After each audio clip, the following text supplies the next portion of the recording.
Bonjour à tous, bonjour à toutes, bienvenue aujourd'hui pour cette toute nouvelle vidéo. Eh bien vous voyez que ce n'est pas mon décor aujourd'hui, hein, c'est le même rangement, on est devant un Kallax mais ce n'est pas mes jeux. Et ici vous voyez deux superbes meeples jaunes et bleus. Et bien pourquoi? Parce qu'aujourd'hui nous sommes chez Anne-Gaëlle des Chroniques des Meeples. Bonjour Anne-Gaëlle. Salut. Ça va? Ben ouais, ça va, et toi? Impeccable, super. Bon, et ben c'est Très super contente. sympa de nous accueillir aujourd'hui pour une espèce de petit rendez-vous, de petite interview, c'est cool. Et bien, du coup, donc tu es la créatrice du compte Instagram Les Chroniques des Meeples. C'est bien ça, oui. Et voilà, est-ce que tu peux nous dire quelques mots sur les chroniques pour expliquer à tout le monde, les gens qui ne connaîtraient pas ton compte, ce que sont les Chroniques des Meeples? Alors, les Chroniques des Meeples, de base, c'est un compte Instagram. Donc, c'était pas les Chroniques des Meeples au tout départ. Ça s'appelait On joue dans le 76. J'ai créé le compte Instagram pour trouver des amis. Ça fait triste de dire ça comme ça, non? Je cherchais un peu des passionnés, des joueurs un peu comme nous, mon mari et moi. Et puis, j'ai créé ce compte et de fil en aiguille, je me suis amusée à donner des avis. J'ai reçu de plus en plus de messages et je me suis pris au jeu. Donc, j'ai continué. Jusqu'à temps d'aller au Festival de Cannes 2020, c'est bien ça, où cette fois-ci j'ai pu rencontrer des maisons d'édition, jouer à des jeux en avant-première, rencontrer des auteurs, donc un super moment de partage. Et puis lors de ce festival on m'a beaucoup demandé qu'est-ce que c'était On joue dans le 76, une association, une boutique. Et donc là, je me suis dit, bon, ça va pas, le 76, ça me localise un peu trop finalement. Donc on a décidé de changer et puis d'appeler ce compte Les Chroniques des Meeples. Donc on fait des petites chroniques assez récurrentes sur Instagram avec des posts. On joue beaucoup sur les photos et puis des textes assez courts et rapides. Et puis nouvellement, une petite micro-chaîne YouTube qui vient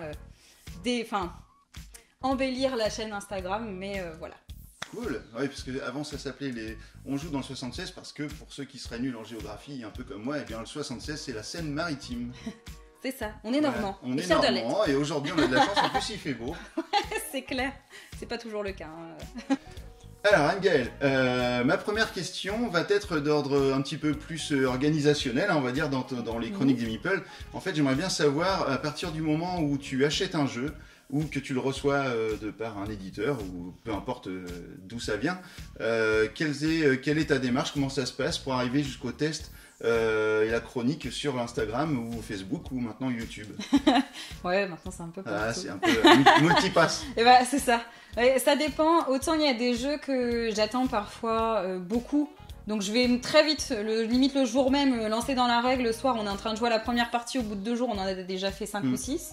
Autant des fois, je vais mettre plus de temps parce que j'ai peut-être moins d'engouement ou qu'il y a la période où on est un peu fatigué puisqu'on travaille aussi à côté. Donc c'est pas notre métier, c'est simplement de la passion. Que ce soit les Chroniques des Meeples ou même tu joues quoi, on n'est pas professionnel. C'est ça, donc c'est vraiment en fonction aussi de notre agenda personnel, professionnel. On se met pas de deadline en fait, de durée. On sait pas, on reçoit le jeu, hop, 2 jours après il y a un avis, hop, 3 jours après on fait un autre truc. C'est vraiment en fonction du jeu. Alors souvent on publie donc une chronique sur une réaction à chaud. Dès qu'on a essayé le jeu une première fois, on va en parler un peu, qu'est-ce qu'on a ressenti sur les sensations de jeu. Par contre, quand on va faire un passage à la loupe, là on va attendre de l'avoir testé 3, 4, 5, 6 fois. Parce que je trouve qu'en une partie, on fait pas le tour. Bien sûr, nous manque. Et puis avant de pouvoir donner un avis, parce que le but d'un avis, c'est surtout d'être sincère. Donc si on joue qu'une fois et on donne son avis, pour moi, il a aucune valeur. C'est sûr qu'il y a quelques jeux qui sont sur lesquels on peut se faire un avis très rapidement, en fait. Après, voilà, quand on a des jeux un peu plus importants, genre que je vois Coloma ici, alors c'est un jeu que je connais pas, mais j'imagine bien qu'à la première partie, on doit pas avoir fait le tour du jeu. C'est rigolo que tu prennes cet exemple parce que justement Coloma, on l'a essayé, ça a été une super partie, ça nous a donné envie d'y rejouer. On y a joué, on a eu, maintenant on doit être à une 12aine de parties, et à une 12aine de parties, on s'est rendu compte qu'il y avait il y avait un certain déséquilibre. Il y avait une carte qui était vraiment forte et que on savait que si on l'avait, limite la victoire elle était assurée. Donc c'est une carte qu'on laisse un peu de côté parce qu'on sait que justement elle peut nous avoir. Et donc ça peut être dangereux quand on joue avec des joueurs qui n'ont jamais joué au jeu, on peut vite les. Donc ça c'est le genre d'information par exemple que tu peux très bien faire passer dans tes chroniques. pour aussi donner des conseils aux autres joueurs. C'est ça. Voilà, Ouais. pour profiter pleinement d'un jeu qui peut-être a des petits défauts de temps en temps et qu'on peut corriger soi-même. C'est ça, c'est ça. Parfois On des laisse, adaptations de règles aussi, Mm. ça nous arrive aussi, hein, on adapte les règles pour jouer par exemple avec des plus petits, Mm. parfois, C'est ça. un jeu qui pourrait être cool, on parlait tout à l'heure entre nous de Unicorn Fever, c'est un Oui. jeu qui est chouette mais qui du coup attire beaucoup le regard des enfants, dû aux aux couleurs, l'arc-en-ciel, etc. Mais en l'univers, fin de compte, ouais. quand on y joue, on s'aperçoit très vite que c'est un jeu qui n'est pas fait du tout pour les enfants, parce que déjà il y a la notion de pari, d'argent, de coups bas, etc. Mais par contre, c'est un jeu qu'on peut peut-être facilement soi-même adapter pour jouer avec les C'est enfants. ça, pour jouer avec les enfants, ouais. Il y a plein de jeux comme ça, même sur la durée, sur la difficulté, tu peux adapter.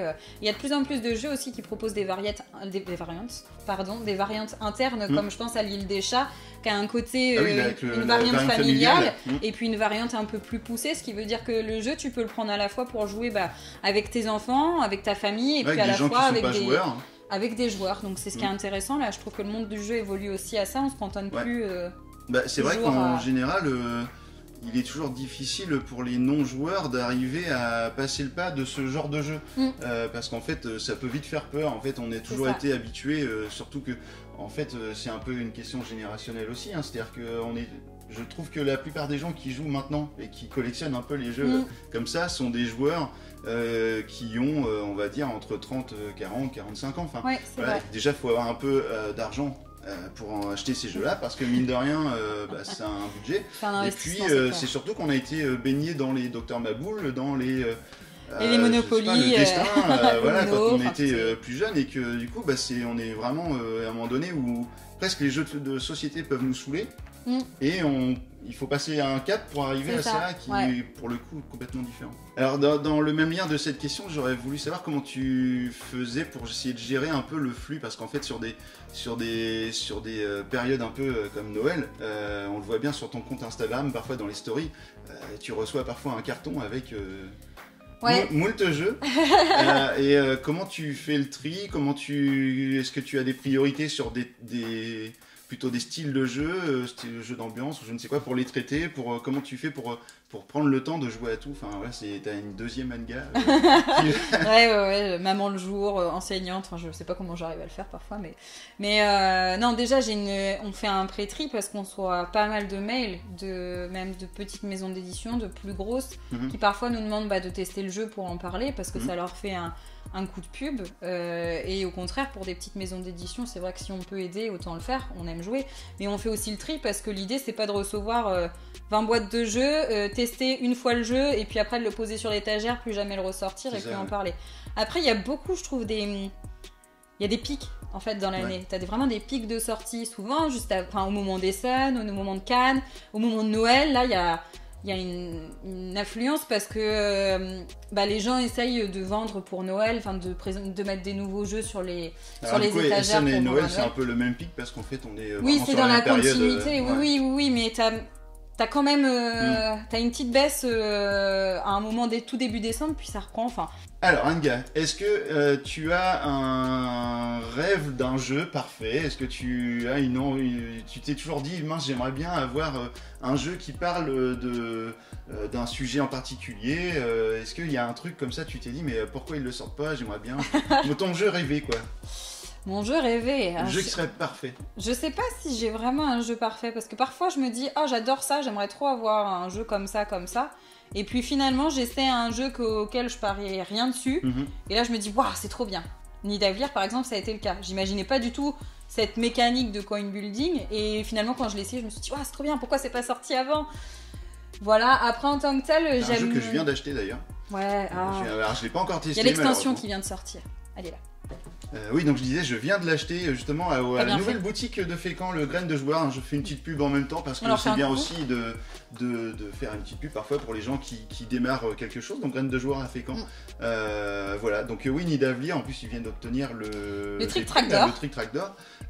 Et puis surtout, il y a l'extension donc Thingvellir. Je sais pas comment on dit. Le dire. Thingvellir. Elle est J'ai juste vu, là, ouais. Voilà, Juste- fini de le lire. Qui n'est pas déballé. Non, mais je l'ai reçu ce matin. Ah bah. Donc, tout juste, j'ai même pas eu le temps de l'essayer. Pourtant, je meurs d'envie. J'avais vraiment Toujours hâte. illustré par Jean-Marie Minguez, Exactement. qui est aussi du 7-6. Et oui. Et comme quoi, on est nombreux, normalement. Mais on est vraiment nombreux. Hein. Sur le Secret Santa, je me suis rendu compte qu'on était quand même. Ouais. Il y avait de nombreux Normands quand même. Une petite J'ai plus question son- par rapport à Instagram, puisqu'en fait on voit aussi, on dit que le jeu explose au niveau sortie de jeu, etc. On y voit aussi une grosse explosion des comptes Instagram liés aux jeux de société. Et en fait, je voulais avoir un petit peu ton avis là-dessus. Parce qu'en fait, moi, quand j'ai commencé à m'intéresser à ton compte, particulièrement, d'ailleurs, sans savoir, c'était rigolo parce que, en fait, j'ai commencé à m'intéresser au compte, on joue dans le 76, sans savoir que finalement, je travaillais avec ton mari. Oui. Alors, on ne travaille pas directement ensemble, mais on travaille pour le même employeur. Et en fait, un jour, j'ai découvert qu'il y avait un lien entre vous deux, et puis le lien, c'est qu'ils sont mariés, voilà, c'est des beaux amoureux. Donc voilà, enfin ça c'était l'anecdote.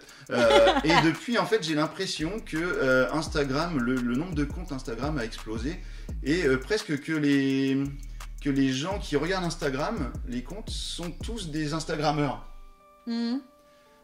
Chose que je trouve la différence sur YouTube, c'est que par exemple la plupart des abonnés sur YouTube d'une chaîne ne sont pas des youtubeurs. Ouais, je vois ce Tu que tu vois, veux et dire. en fait sur Instagram, j'ai l'impression que les abonnés, la grosse majorité des abonnés ont un compte Instagram sur le jeu et font beaucoup de concours, font beaucoup. Moi j'en reçois plein des avis de concours, par exemple des gens qui s'abonnent à mon compte et qui like 50 photos. Ouais, mais le fameux like dislike. Et qui n'ont Follow, unfollow. qui n'ont a priori rien lu de ce que Vocabulaire. j'ai posté, mais juste liké en espérant que je m'abonne à leur compte. Donc on voit bien que ça fonctionne un peu comme ça, et à côté de ça, il y a toute une communauté vraiment de gens qui ont fait ça de manière beaucoup plus sérieuse Par passion, ouais. et par passion, et qui font des vrais tests, et qui font, comme c'est ton cas, hein, et comme, je sais pas, les jeux de CC, il y a des gens, alors il y en a une que j'aime beaucoup, c'est Je m'amuse, qui fait, très fun. qui fait pas beaucoup de tests a priori de ce que je peux voir, mais qui fait beaucoup de photos De mise en scène. très rigolotes.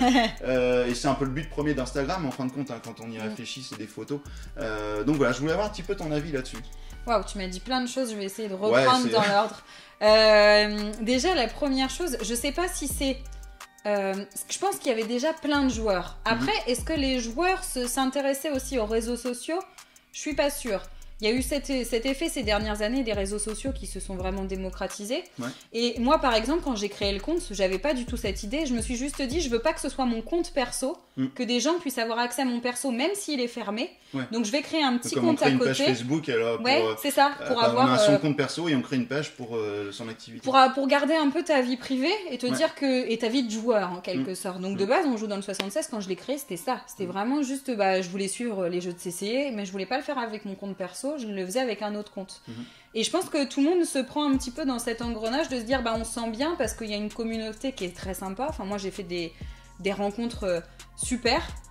Après, c'est comme tout, j'ai envie de te dire, et c'est la dérive aussi des réseaux sociaux, c'est que parfois, tu vas avoir des personnes sincères qui font un taf de fou. Enfin, j'ai quelques comptes là qu'on pourrait... Noétitia, que j'adore ce qu'elle fait, Qui c'est... passe à côté. Ouais, ça doit pas être très bien fermé. Qui fait des revues croisées hyper intéressantes. Je perds tout le temps, qui a créé un blog qui est aussi hyper intéressant. Je suis passionnée de le lire.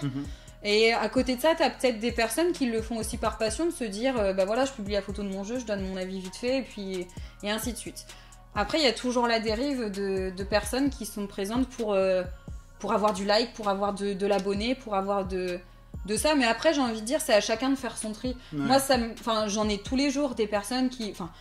Si je regarde ma courbe de statistiques, je dois avoir 25 abonnés par jour et 12 qui s'en vont. Enfin, je veux dire, ça fait que ça. Ouais. Parce que après, c'est à chacun de voir ce qui l'intéresse, de se dire, est-ce que toi, ton intérêt, c'est d'avoir le plus d'abonnés? Enfin, moi, je pensais jamais en arriver là.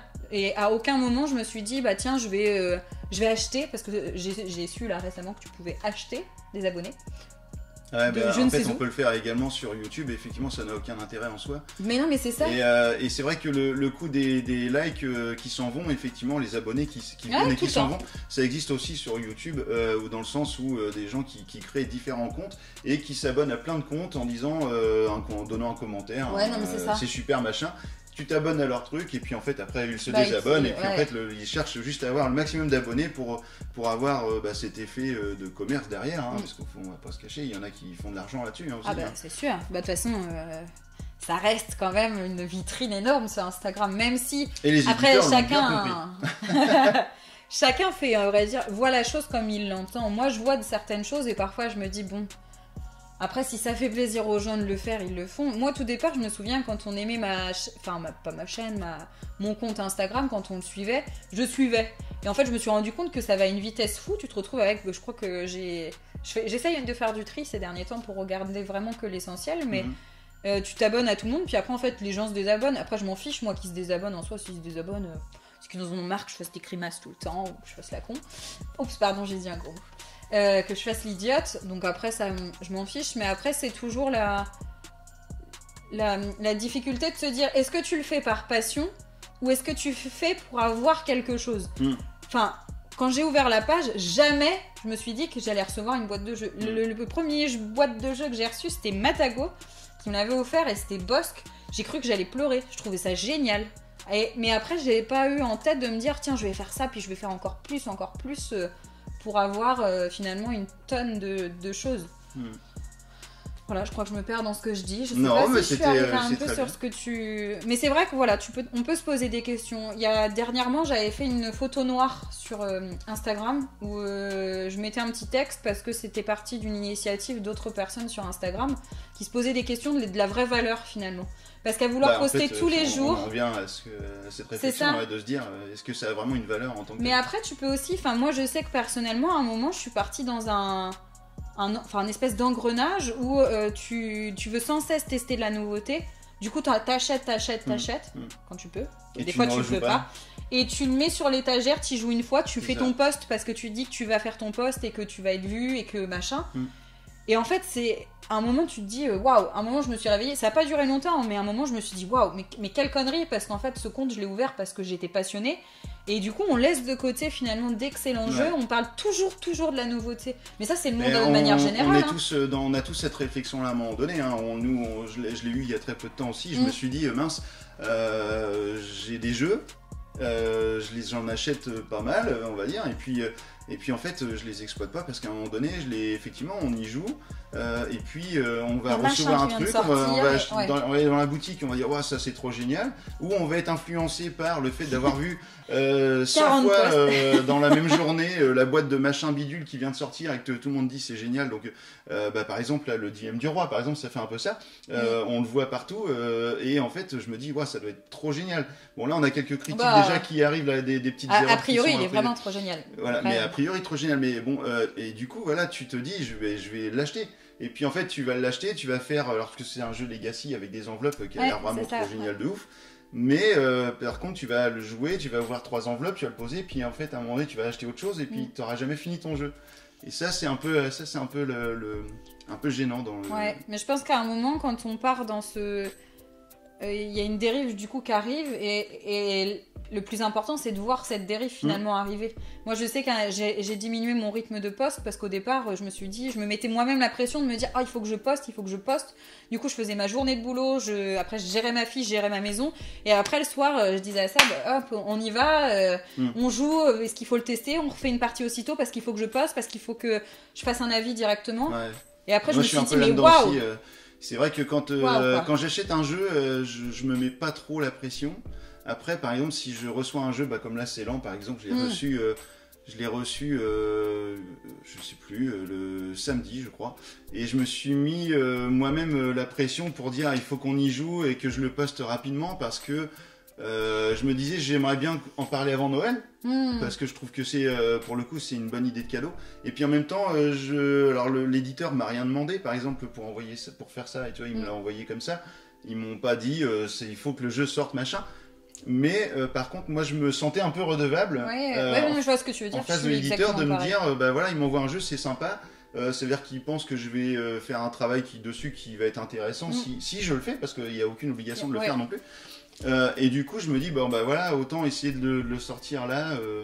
C'est intéressant ce que tu dis, parce que parfois, quand on est... Enfin, personnellement, quand j'avais pas de boîte, je recevais pas de boîte ou autre, enfin que j'étais un petit compte Instagram et que je voyais certaines personnes recevoir des jeux, je me posais la question, tu vois, est-ce qu'il y a un rendement? Est-ce qu'il y a une volonté? Est-ce qu'il y a des obligations? C'est-à-dire que, est-ce que la vie est réelle ou est-ce que la vie est finalement achetée, entre guillemets? Et je trouve que ça, on n'en parle pas assez. C'est la dernière fois, c'est Barricadé qu'on a parlé par rapport à Explorate, qui sortait un Kickstarter donc de spécialistes, qui en a parlé en disant oui, j'ai reçu une boîte, oui, je l'ai testé, mais je le fais parce que j'ai envie de le faire. Et si je parle du jeu, c'est pas parce qu'on me demande de parler du jeu, c'est parce que j'en ai envie. Et ça, c'est important de le dire dans le sens où, oui, des maisons d'édition, par exemple, nous envoient des jeux, mais je suis pas la seule, hein, il y en a plein à qui ça arrive. Et super, tant mieux, parce que ça me permet de toujours tester plus de choses et d'en parler. Mais à aucun moment, j'ai eu une pression de je veux 2 stories, un post, et puis un concours, et puis un ci, un ça. Jamais. J'ai jamais eu un mail, ah, vous avez pas parlé du jeu, hein, ou des choses comme ça. Après, moi, personnellement, je m'y oblige. C'est-à-dire que si j'accepte de recevoir un jeu ou si je demande un jeu à une maison d'édition, c'est que derrière, je vais quand même en parler. On va faire un truc un peu rigolo. D'accord. On va faire un questionnaire inversé. Ok. C'est-à-dire que je vais te poser une question et tu vas me répondre l'inverse de ce que tu penses. D'accord. Oh, tu veux me faire court-circuiter fin de semaine. Non, les questions, c'est des questions plutôt rigolotes. Ok. Bon, je suis prête. Alors, on est d'accord que le docteur Maboul, c'est vraiment chiant. Attends, du coup, faut vraiment que dans ma tête, je fasse l'inverse. Attends. Non, je trouve ça génial. Surtout avec les enfants. Tu passes un super moment et c'est super rapide. Ah bon, pourtant je trouvais ça vraiment relou moi, comme jeu, mais bon, je suis un peu étonné de ta réponse. Les jeux de société vendus en supermarché, c'est marrant ce que tu en parlais tout à l'heure, sont vraiment pas terribles quand même en général, il vaut mieux aller dans les boutiques spécialisées pour acheter son jeu, c'est quand même préférable. Quoi? Non mais n'importe quoi. Non. Tu trouves des pépites ludiques? Non mais attends, la licorne qui fait caca, il faut que tu récupères si c'est pas le jeu de l'année. Arrête un peu. Pourtant, le conseil des boutiques de jeux de société, ça vaut tout l'or du monde quand même. Parce qu'on sait bien que dans les supermarchés, ils connaissent rien. Ouais, super, ils retournent la boîte et ils lisent, quoi. Non, mais c'est bon. Demandez à un conseiller Carrefour, je suis sûre qu'il cartonne et qu'il vous donne un conseil, mais tip top. Ok. Ça doit être vraiment cool d'avoir plus de 5000 abonnés maintenant sur ton compte. Oh non, pas du tout, ça me casse les couilles. Pardon. On va le couper. Je vous promets qu'on va pas le couper. Non, les gens sont chiants, c'est pas passionnant du tout. J'ai pas envie de parler avec eux, ni d'échanger, donc voilà. Ok, d'accord. Super, je vais perdre. Je vais me connecter, je vais plus avoir 10 abonnés. Merci. Écrire des chroniques ou des tests de jeux quand tu le fais sans avoir joué au jeu, franchement, c'est mal. Attends, là c'est encore plus dur parce que du coup tu me fais de la négation déjà dans ta question. Non, moi je trouve ça tout à fait normal. Qui essaye un jeu avant d'en parler? Il y a vraiment des gens qui font ça? Ouais, normalement, ouais. Je répète, hein, pour ceux qui jamais voient ça au milieu de la vidéo, je dois dire l'inverse, d'accord? on sent en lisant enfin, en tout cas, moi, à chaque fois que je lis des chroniques sur ton compte, je sens que tu les écris avec vraiment avec le cœur, quoi. Enfin, on sent que tu y as passé du temps, que tu arrives à réfléchir au truc et que ça sort vraiment de ton cœur. Non, en fait, ça sort d'autres blogs et je change certains mots. Tu m'as fait peur. J'ai cru que t'allais me dire ça sort d'autres parts. Non, ça sort d'autres blogs et je change juste quelques mots. D'accord.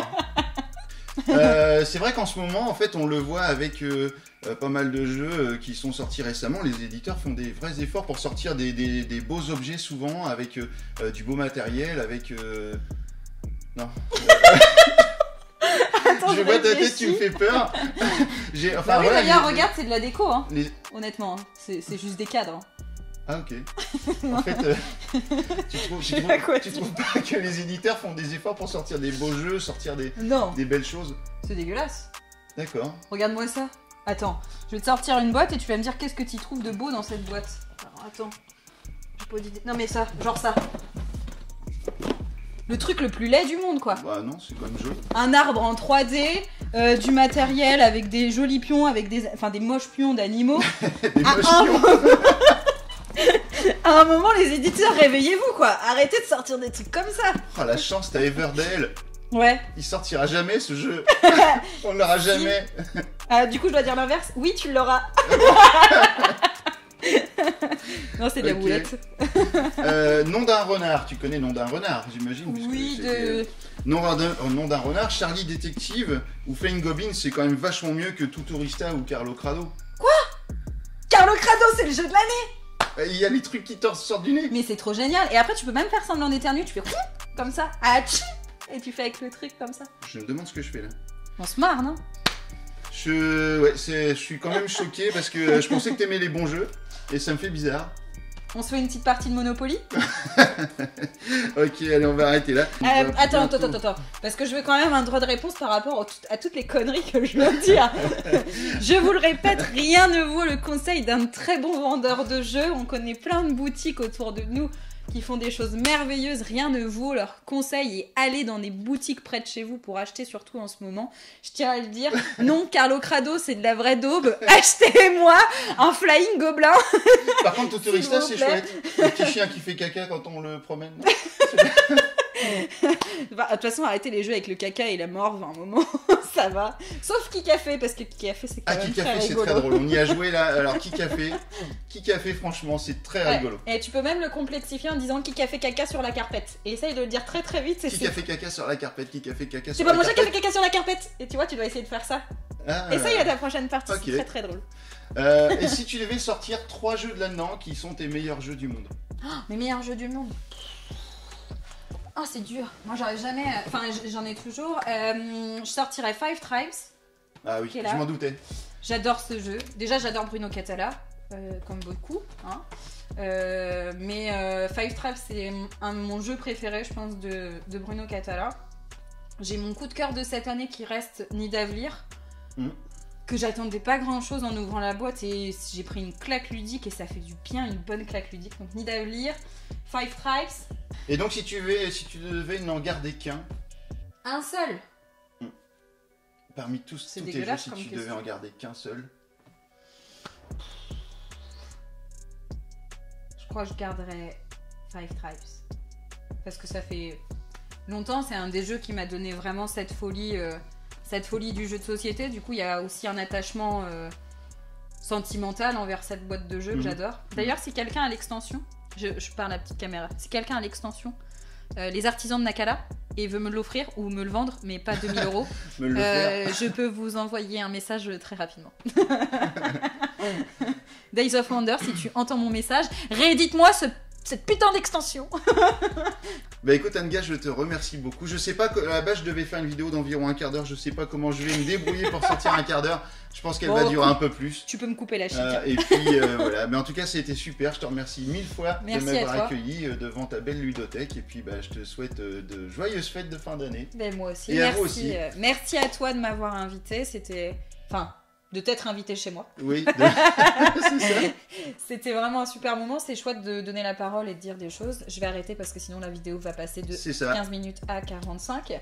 Donc voilà, je vous remercie. Bonne fête de fin d'année à tous. À bientôt. Et puis à bientôt. Sur Tu joues ou quoi et les chroniques des meeples. Et les chroniques des meeples. Ciao. Ting ting ting ting. Tu veux savoir des choses qui ne servent à rien, continue, reste avec nous. Wouh!